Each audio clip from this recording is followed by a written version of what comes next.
오늘은 대림절 두 번째 주일입니다. 하느님의 다스리심이 있는 하느님의 나라가 우리의 소망이 되고, 또한 이 땅 위에 하느님의 통치 안에서 하느님의 나라를 미리 맛보는 우리 모든 성도들의 삶이 되시기를 간절히 축복합니다. 여러분, 12월이 되면 우리는 한 해를 마무리하면서 올 한 해 어떻게 지냈나 한번 되돌아보게 되지요.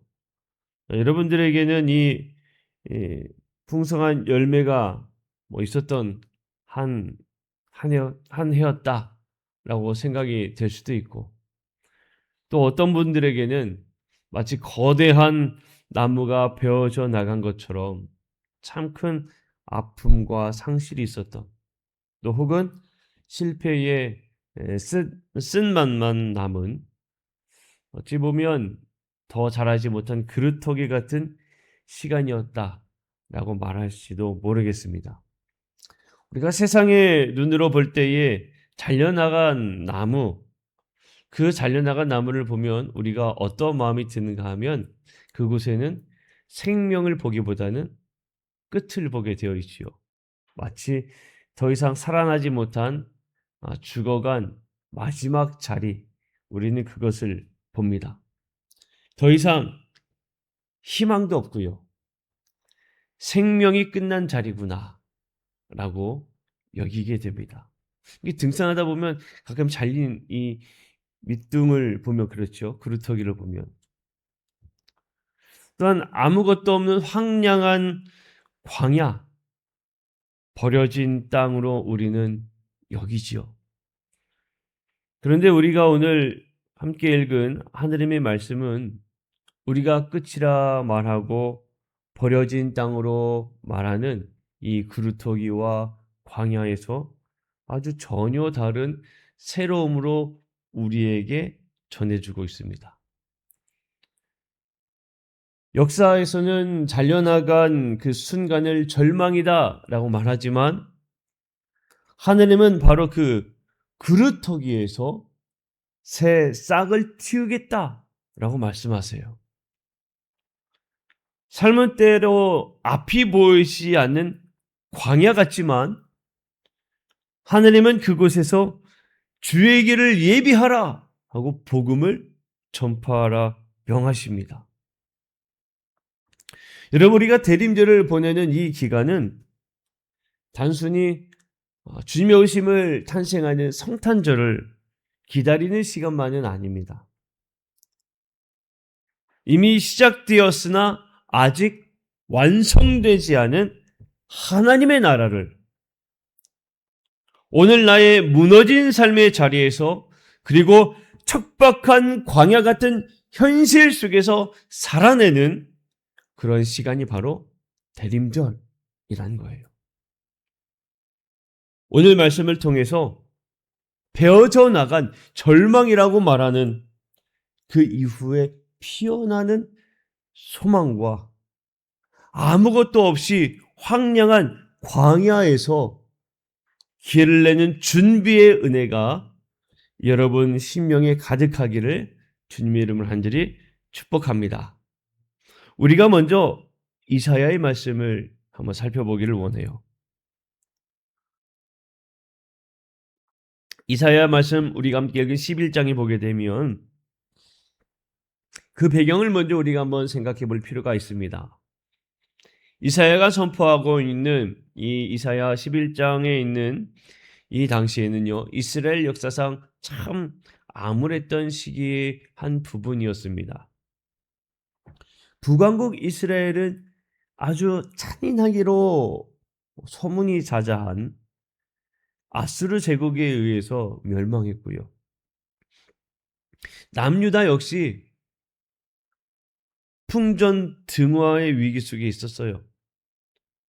바벨론의 제국이 언제 침공하여 이 남유다를 무너뜨릴지 모르는 그런 위기 속에 있었습니다. 이스라엘은 이 다윗의 그 영광, 이제는 옛말이 되었어요. 온 주변에 있는 나라들이 조공을 바쳤던, 작지만 작지 않은 아주 강대했던 나라, 다윗이 통치할 때 그 영광은 이제는 옛말이 되어버린 겁니다.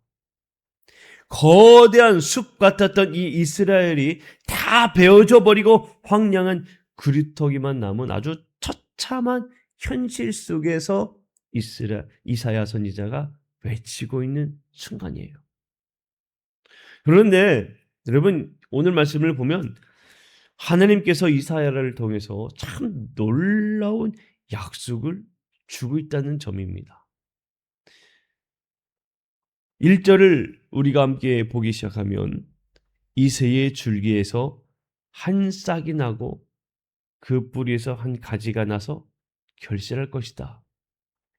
하느님은 이렇게 선포하라 말씀하고 있어요. 네, 여러분, 여기에서 우리가 좀 주목할 부분이 있습니다. 이스라엘에 있어서는요, 그들의 자랑거리인 왕은 다윗이잖아요. 그러면 우리 생각에는 다윗의 줄기라고 할 법하거든요. 그런데 하나님은 다윗의 줄기라고 하지 않았어요. 이새의 줄기라고 하셨어요. 다윗은 왕이었지요. 그런데 다윗의 아버지였던 이새는요, 베들레헴에서 사는 아주 평범한 시골 평민이었습니다. 그러니까 하나님께서 지금 다윗의 줄기가 아니라 이새의 줄기라고 하신 이 말씀은요, 화려했던 다윗 왕조의 영광이 다 잘려나간 뒤에 가장 밑바닥, 가장 겸손한 시작점이었던 이새의 자리에서부터 다시 시작하겠다라는 말씀이에요. 그동안에 화려했던 것을 다 잊어버려라. 가장 너희들이 낮았던 그 시기를 기억해라. 내가 그때부터 다시 희망의 싹을 틔우겠다라는 희망의 메시지를 우리에게 주고 있습니다. 그러면 그 희망의 메시지가 바로 누구이냐? 예수 그리스도가 오시는 하나님의 방식이라는 거예요. 우리가 나중에 크리스마스 때 예수님이 오실 때를 우리가 떠올려 보면 어떻습니까? 예수님은 화려함 속에서 오신 게 아니고요, 아주 가장 천한 밑바닥 가운데에 그 가운데 탄생하셨음을 보게 되지요. 그게 예수님이 오시는 산 방식이에요. 우리의 화려함이 무너진 그 자리에, 내 힘이 다 빠진 구루터기 같은 그 자리에서 주님은 새로운 생명의 싹을 틔우겠다는 약속을 우리에게 주고 있는 것입니다. 이 메시아가 오셔서 다스리는 나라가 어떤 모습이냐? 6절부터 8절의 말씀을 보게 되면요, 이 모습 참 아름답습니다. 그리고 우리에겐 너무나 충격적인 평화의 모습을 우리에게 보여주고 있습니다. 어떠한 나라들로 이야기하냐면, 그때의 이리가 어린 양과 함께 살고 표범이 어린 염소와 함께 눕고, 이런 말씀들이 계속 우리에게 전해주고 있어요. 어떤 모습입니까? 이거는 생각할 수 없는 모습이에요. 단순히 동물원, 우리가 언제든지 가서 보는 동물원이 평화로워진다는 그런 뜻이 아닙니다. 이 세계는요, 힘의 질서가 완전히 뒤집혀지는 혁명적인 모습을 우리에게 말해주는 거예요. 우리가 사는 세상을 어떻게 표현하는가 하면, 때로는 약육강식이다 라고 이야기를 해요. 정글과 같다 라고 이야기를 합니다. 힘센 자가 약한 자를 잡아먹고 부유한 자가 가난한 자를 착취하는 것이 당연한 것처럼 여겨지는 세상이 이 세상이에요. 지금 이사야가 선포하고 있는 강대국 그 아수르가 약소국이었던 북이스라엘을 빚밟는 것이 당시에는 당연히 이루어지는 상식이었던 세상입니다. 그런데 지금 이사야가 선포하고 있는 메시아가 가져올 하나님의 나라는 완전히 다르다는 것을 우리에게 말해줘요. 이리가 어린 양을 물어뜯지 않고 함께 누워요. 그리고 말씀을 보면요. 사자가 뭘 먹습니까? 사자가 소처럼 풀을 먹어요. 이게 상상이 되는 겁니까? 소가 옆에서 풀을 먹는데 사자가 와서 야, 이번에 풀 맛있냐? 뭐 같이 풀을 뜯어 먹는데요. 사자는 육식동물이란 말이죠. 육식동물이 자신의 배고픔을 먹기 위해서는요. 폭력이 있어요. 반드시 누군가 어떠한 동물을 약한 동물을 죽입니다. 폭력이 있어요. 그런데 사자가 지금 풀을 뜯어 먹는다는 이야기는 무슨 이야기일까요? 더 이상의 폭력이 존재하지 않는다. 라는 것을 말해줘요. 또 8절 말씀에 보면 젖 먹는 아이가 독사굴에 손을 집어넣고 장난을 친대요. 참 독사라는 게 무섭잖아요. 여러분 얼마나 무섭습니까? 그런데 가장 연약한 존재인 어린 아이가 그 무서운 맹독을 가진 독사 곁에 있어도 아주 안전하다는 거예요. 그러니까 그 세상은 위험이 도사리지 않고 그 세상은 폭력이 없고 그 세상은 모두가 평화로운 나라, 그 나라가 하느님의 나라이다라는 걸 말해줍니다. 하느님 나라의 본질을 우리에게 말해주고 있는 거예요. 사랑하는 성도 여러분, 이사야의 이 메시지는요, 먼 훗날 천국 가면 일어나는 일만을 말하는 것이 아닙니다. 이 말씀은 우리에게 이렇게 질문을 던져요. 너는 지금 누구를 잡아먹으며 살고 있느냐? 아니면 누구를 살리며 살고 있느냐?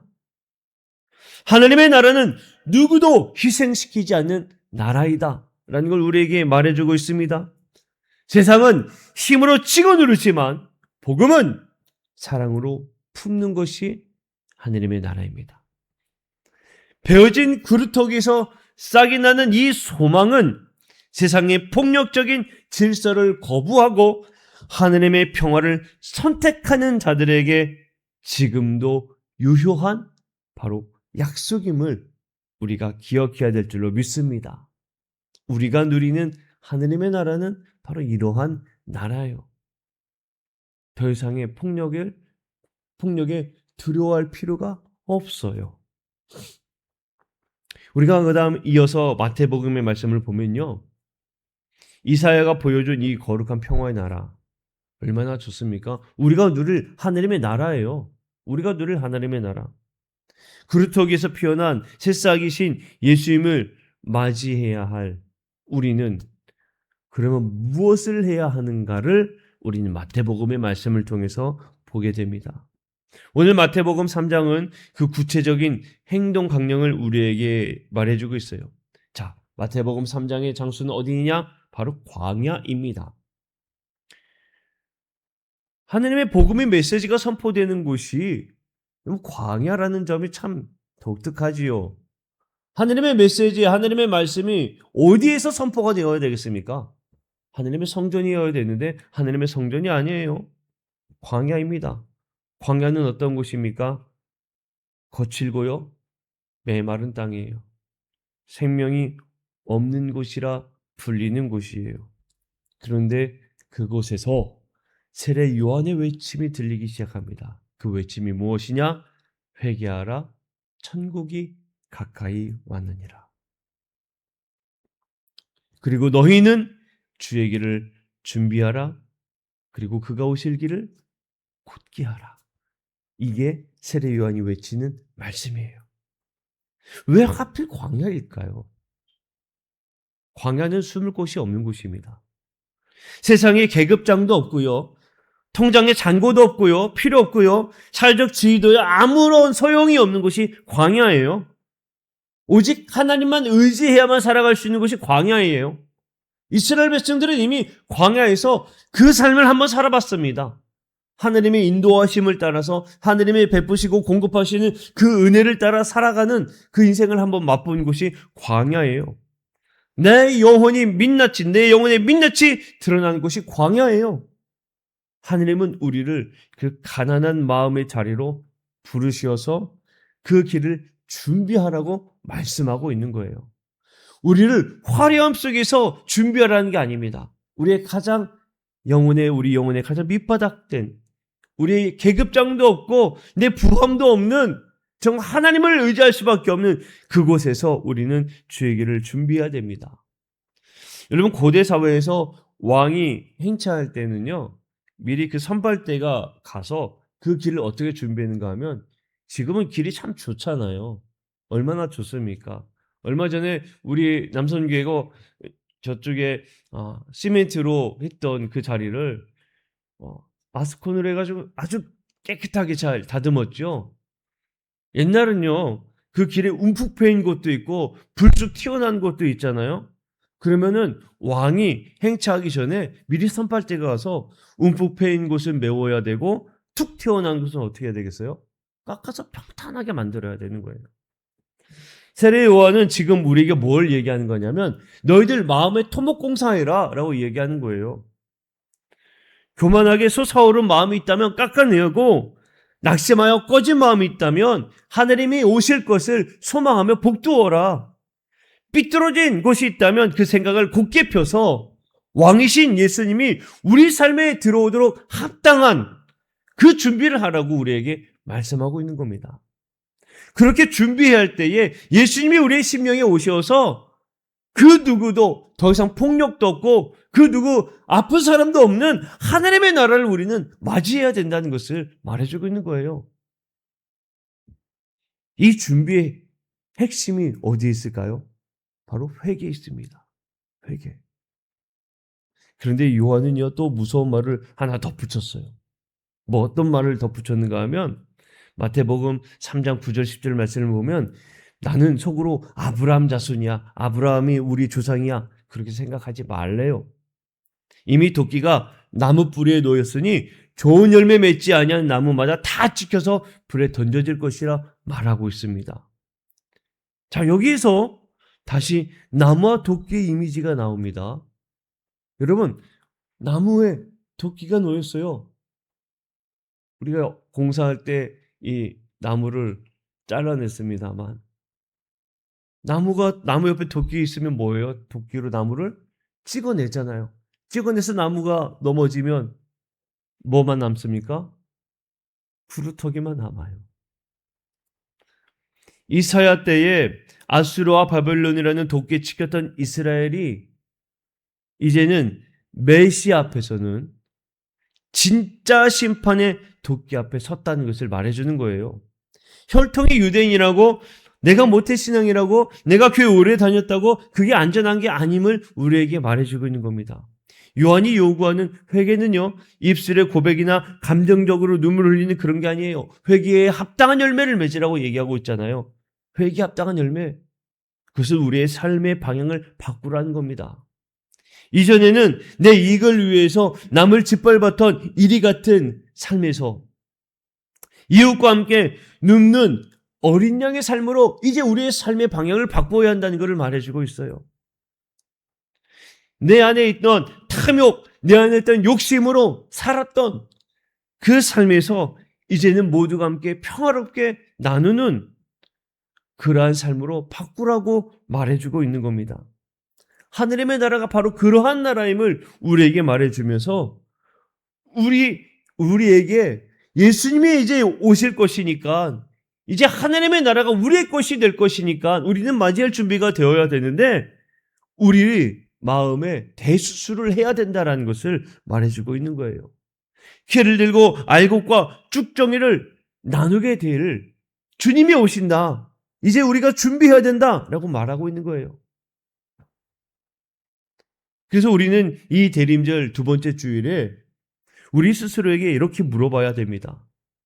나는 무늬만 그리스도인인가? 아니면 회개 열매를 지금 나는 맺고 살아가고 있는가? 우리는 그렇게 물어봐야 돼요. 나는 예수님의 오심을 기다리면서 하나님의 나라를 소망할 때에 정말 그냥 무늬만 하나님 나라를 소망하고 있는가? 아니면 내 마음을 지금 작업하면서 하나님의 나라를 소망하고 있는가? 우리는 내 안에서 한번 질문을 던져야 됩니다. 광야 같은 세상에서 내가 해야 할 일이 불평이 아니라 내 안의 길을 닦는 것임을 오늘 말씀은 우리에게 말해주고 있어요. 사랑하는 성도 여러분, 그러면 우리는 이 말씀을 통해 한번 결단하기를 원하는데, 이사야의 소망 얼마나 좋습니까? 생각만 해도 너무나 행복해요. 그 나라가 이제 우리의 것이 된다는 거잖아요. 나의 것이 된다는 거잖아요.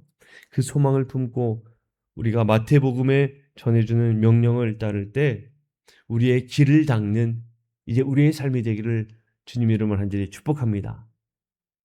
우리가 어떤 일들을 해야 할까요? 하나는요, 우리 개인의 회개를 해야 돼요.